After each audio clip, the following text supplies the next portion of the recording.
Dear friends, today I'll discuss with you the need of the Schrödinger wave equation. You know very well Newton's law is applicable for the macro bodies.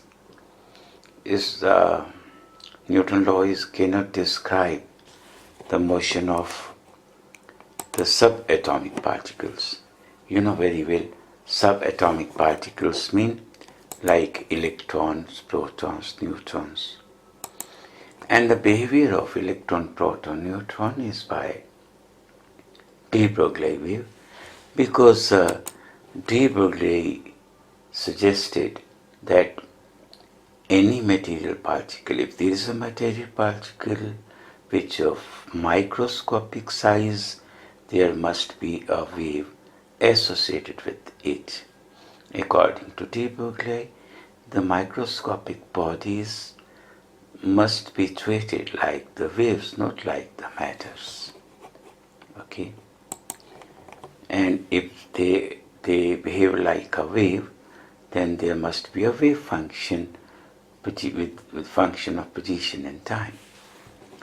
So psi xt is a wave function, and the wave function tells us about the knowledge of the particle at any position at any time t.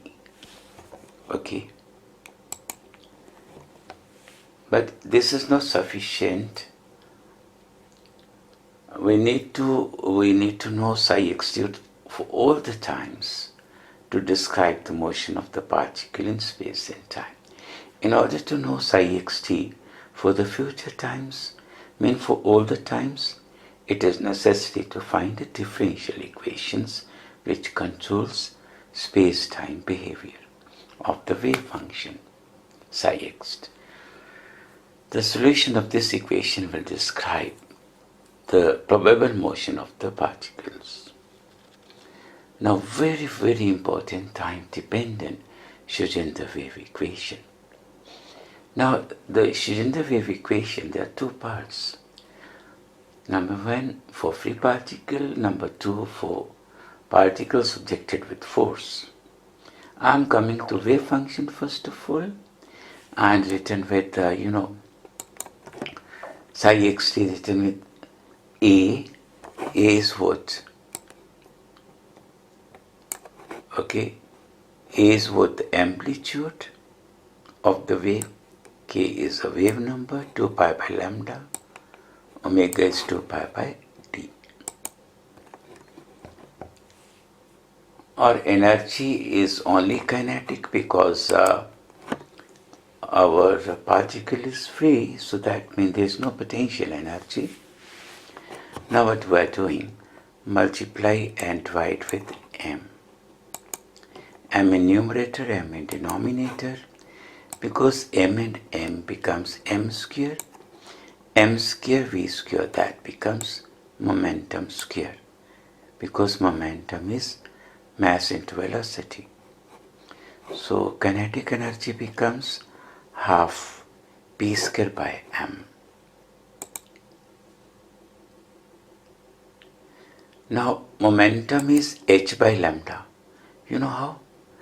De Broglie equation for matter waves. Multiply and divide by 2 pi. So what it is? H cross. What it is? Wave number k. So this momentum becomes h cross k.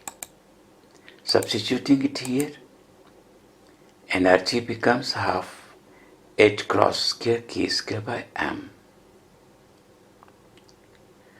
Now energy is equals to h nu. Multiply and divide by 2 pi. H upon 2 pi is h cross, 2 pi nu is omega. So substituting here, because this is energy, this is energy. So h cross omega is half h cross square k square upon m.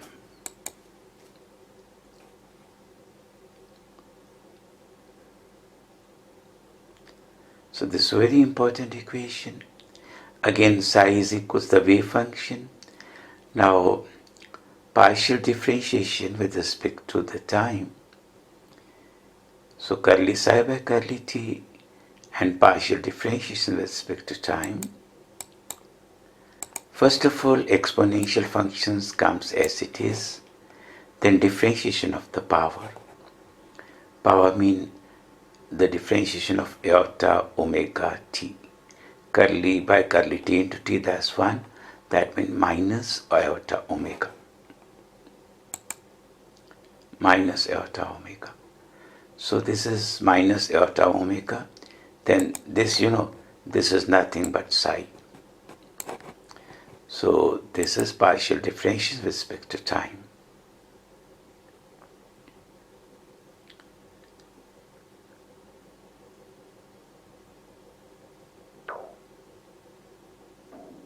Now if we find omega from here,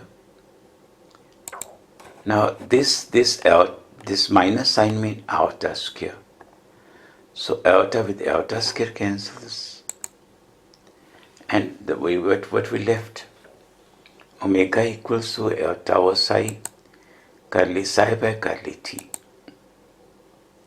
Very, very important, the value of omega. Keep in mind, omega equals to this, omega equals to this in terms of wave function.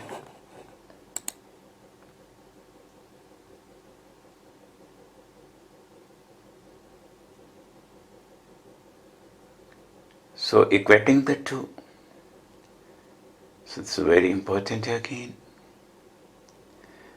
Now again the wave function is now differentiation, partial differentiation with respect to x.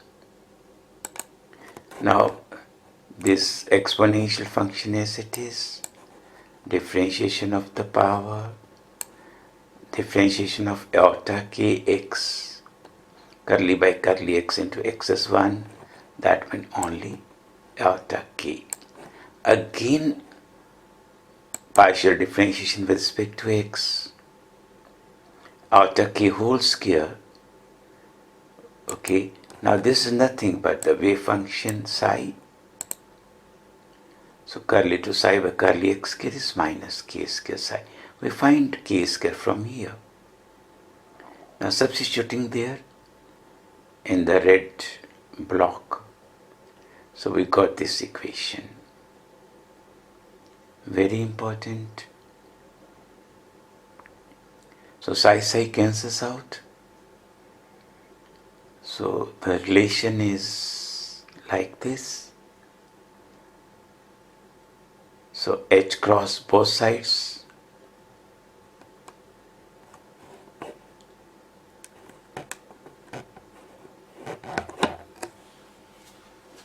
This is called the Schrödinger wave equations. Very, very important.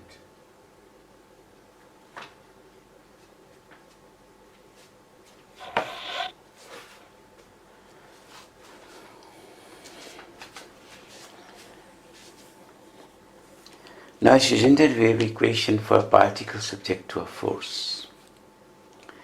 Again wave function and partial differentiation twice with respect to distance. And we find k square from there. Again partial differentiation with respect to time. Energy is equals to the half mv square. Now there are two terms. The total energy is the sum of kinetic and the potential.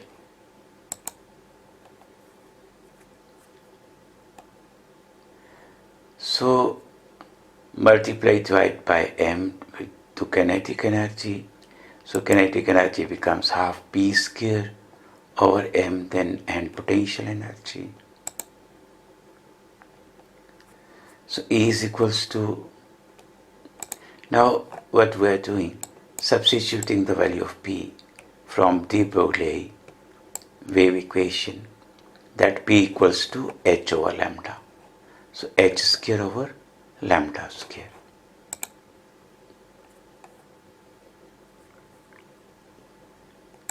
So multiplying and dividing with 4 pi square, what it becomes? H cross whole square. What it becomes? K whole square. So the equation becomes of E, kinetic plus potential, because E is equals to H nu, 2 pi and 2 pi, that becomes H cross and omega. So H cross omega is this, kinetic plus potential. We already know curly psi by curly t, we know K square. Okay, now here we are multiplying with iota H cross with this equation, both sides.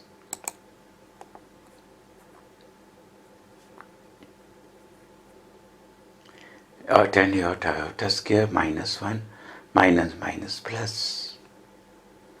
So this equation, H cross omega equals to this. Now here H cross omega, here H cross omega. So equating this value with this value. So 1 by psi H cross curly psi by curly t is equals to energy. Substituting for K square, this is K square plus potential energy.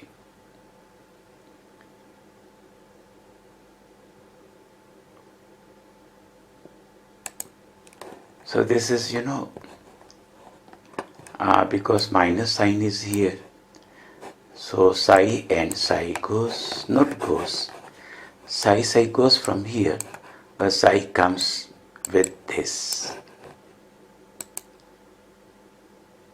So this is our last equation, time dependent Schrödinger equation for a particle subjected to force, because there is potential energy.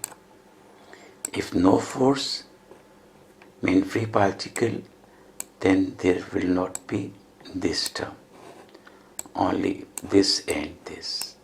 If there is potential energy, then we are having the two terms on the right hand side. Okay, this is very important, Schrödinger equation for a particle subjected to force, time dependent.